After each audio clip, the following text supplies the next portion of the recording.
Hello everyone.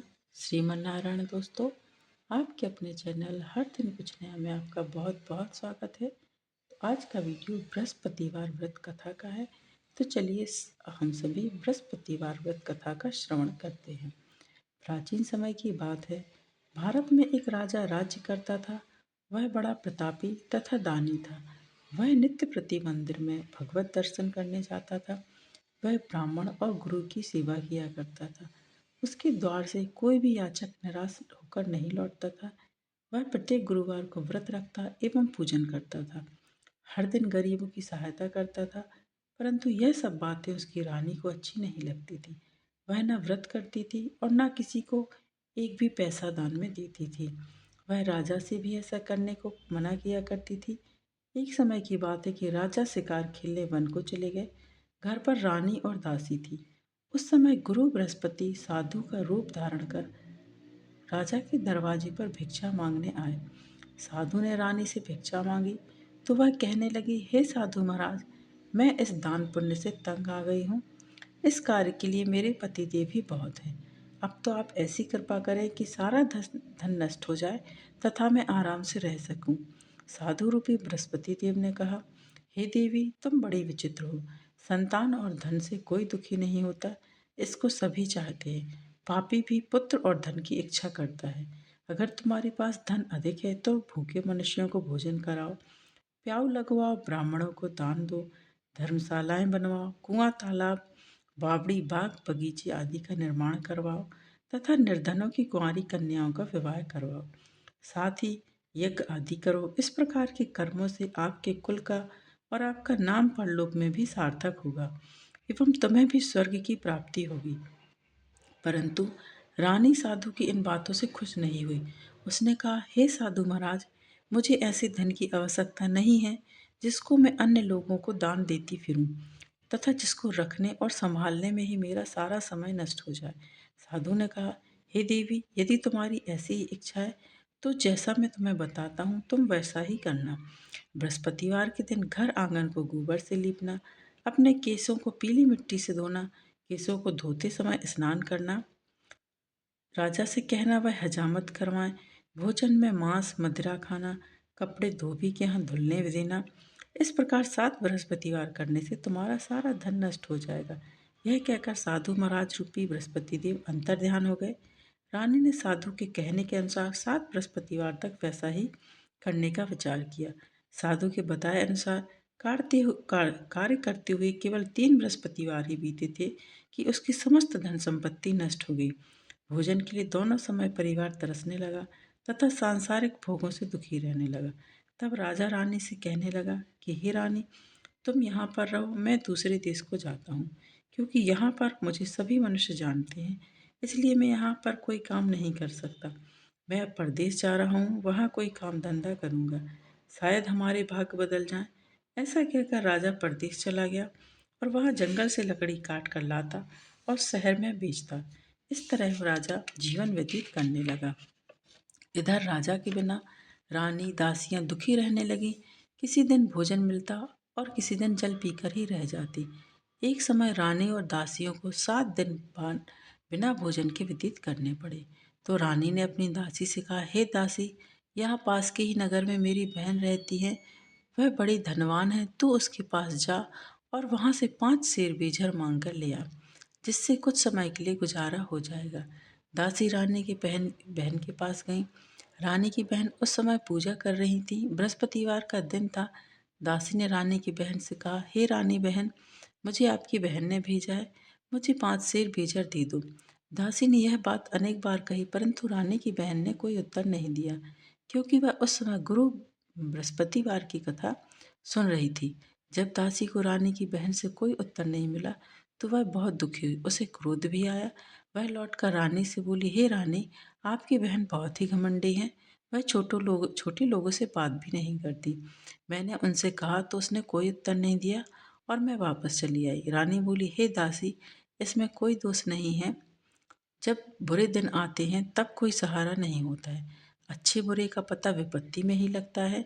जो ईश्वर की इच्छा होगी वही होगा। यह सब हमारे भाग्य का दोष है। उधर रानी की बहन ने सोचा कि मेरी बहन की दासी आई थी, परंतु मैं उससे नहीं बोली। इससे वह बहुत दुखी हुई होगी।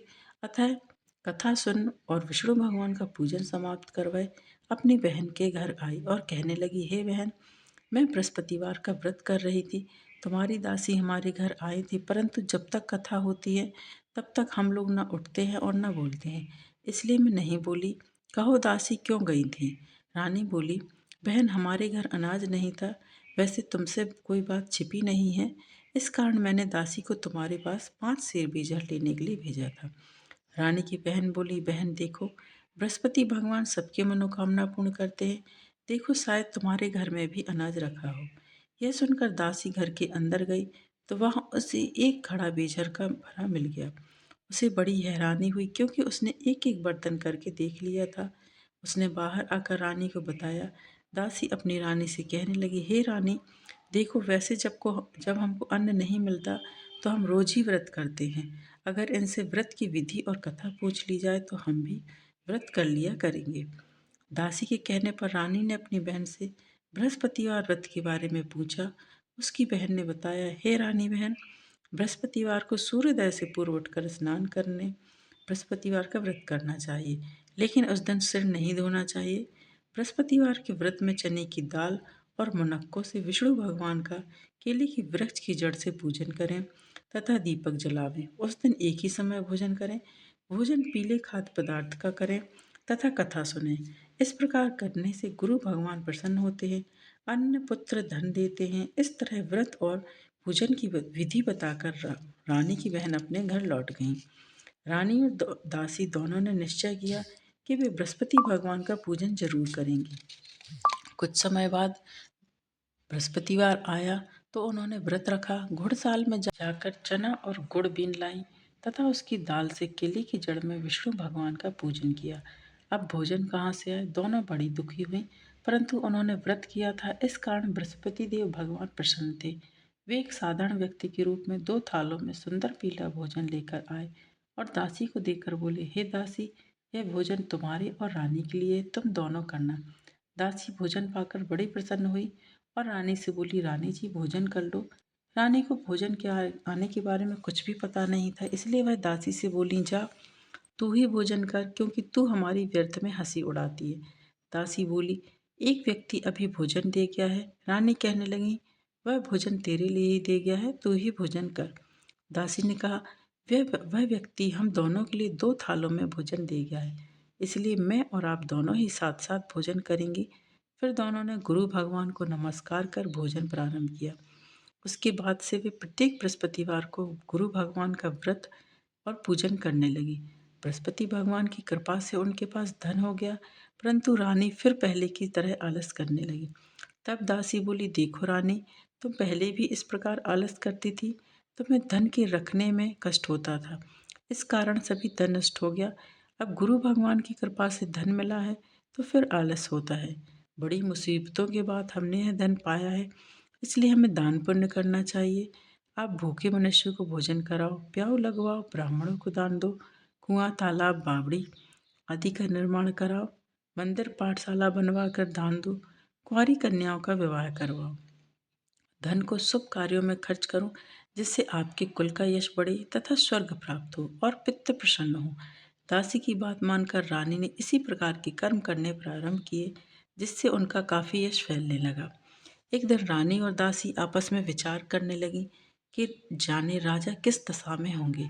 उनकी कोई खोज खबर नहीं है। गुरु भगवान से उन्होंने प्रार्थना की और भगवान ने रात्रि में राजा को स्वप्न में कहा, हे राजा, उठ, तेरी रानी तुझको याद करती है, अब अपने देश को लौट जा। राजा प्रातःकाल उठकर जंगल से लकड़ियां काट कर लाने के लिए जंगल की ओर चल पड़ा।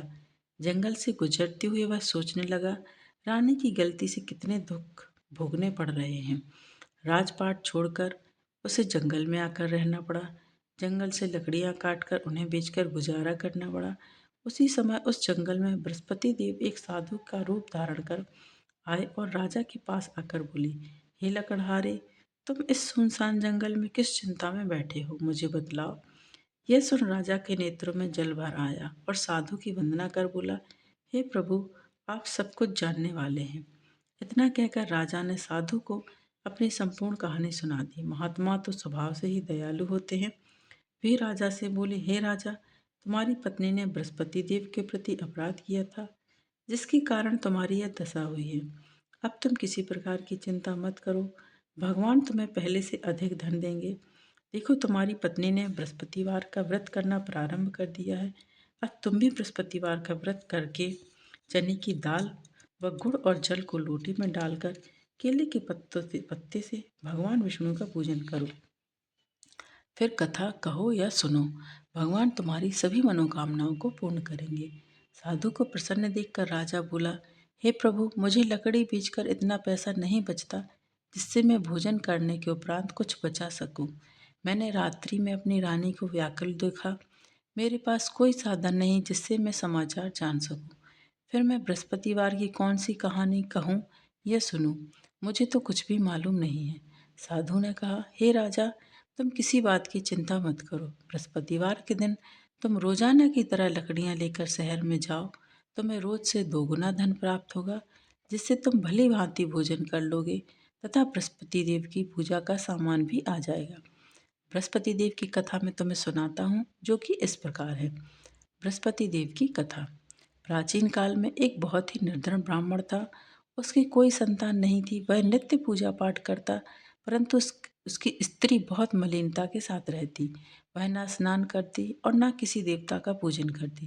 प्रातःकाल उठते ही सर्वप्रथम भोजन करती, बाद में कोई अन्य कार्य करती। ब्राह्मण देवता बहुत दुखी रहते थे। पत्नी को बहुत समझाते, किंतु उसका कोई परिणाम न निकलता।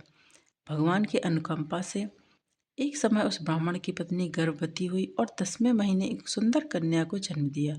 निर्धन ब्राह्मण कन्या के जन्म से बहुत दुखी हुआ।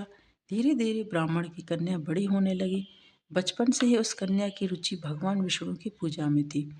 वह प्रातः उठते ही स्नान आदि करके भगवान विष्णु की पूजा करने मंदिर में जाती थी। बृहस्पतिवार को व्रत करके विधिवत पूजा पाठ करती थी। पूजा पाठ के बाद वह पढ़ने के लिए पाठशाला में जाती थी। घर से चलते हुए वह मुट्ठी भर जौ साथ लेकर जाती थी और पाठशाला के रास्ते में थोड़े थोड़े जौ गिराती जाती थी। जब वह पाठशाला से घर लौटती तो जौ के वह दाने सोने में बदले हुए मिलते थे। लड़की सभी सोने के दाने बीन लाती थी। एक दिन जब वह सोने के दानों को साफ कर रही थी तो उसकी माँ ने कहा, बेटी, सोने के दाने साफ करने के लिए सोने का सूप भी होना चाहिए। अगले दिन बृहस्पतिवार था। उसने भगवान बृहस्पति देव की पूजा करते हुए प्रार्थना की कि हे भगवान, यदि मैंने आपका व्रत विधिवत किया हो तो मुझे सोने का सूप दे दो। भगवान बृहस्पति देव ने उसकी मनोकामना पूरी करने का वचन दिया। पाठशाला से लौटते समय उसे रास्ते में सोने का सूप पड़ा हुआ मिला। घर लौटकर सोने का सूप अपनी माँ को दिखाकर वह सोने के दाने साफ करने लगी। उसी समय नगर का राजकुमार उसके घर के पास से गुजरा। उस सुंदर लड़की को सोने के सूप में जौ साफ करते देख राजकुमार उस पर मोहित हो गया। महल में लौटकर राजकुमार ने राजा से उस लड़की से विवाह करने की इच्छा प्रकट की। तो राजा ने ब्राह्मण को महल में बुलाकर राजकुमार से उस लड़की के विवाह की बात कही। ब्राह्मण तैयार हो गया। धूमधाम से उस लड़की का विवाह राजकुमार से हो गया। दुल्हन बनकर ब्राह्मण की लड़की महल में चली गई। लड़की के चले जाने से ब्राह्मण फिर निर्धन हो गया। उसे कई कई दिन भोजन भी नहीं मिलता था। बहुत दुखी होकर ब्राह्मण एक दिन अपनी लड़की के पास गया। अपने पिता से निर्धनता का समाचार सुनकर उसे बहुत सा धन देकर पिता को विदा किया। उस धन से ब्राह्मण के कुछ दिन तो आराम से गुजर गए, लेकिन जल्दी ही भूखों मरने की हालत हुई। ब्राह्मण अपनी लड़की से धन लेने के लिए फिर महल में पहुंचा। लड़की ने पिता की बुरी हालत देखकर कहा, पिताजी, आखिर आप कब तक मुझसे धन लेकर जीवन यापन करेंगे? आप कोई ऐसा उपाय क्यों नहीं करते जिससे आपका घर धन संपत्ति से भर जाए? ब्राह्मण ने कहा, मैंने तेरी माँ को बहुत समझा लिया, पर उसकी समझ में कुछ नहीं आता। उसका फूहड़पन नष्ट हो तो घर की निर्धनता भी दूर हो जाए। तब सोचकर लड़की ने पिता से कहा, पिताजी, आप कुछ दिनों के लिए माँ को मेरे पास छोड़ जाओ। तब कुछ सोचकर ब्राह्मण पत्नी को लड़की के पास महल में छोड़ आया। लड़की ने अपनी माँ से कहा, माँ, तुम प्रातःकाल उठकर स्नान आदि करके भगवान बृहस्पति देव विष्णु जी की पूजा अवश्य करना। पूजा करने से तुम्हारी निर्धनता अवश्य दूर हो जाएगी। लेकिन उसकी माँ ने उसकी कोई बात नहीं मानी।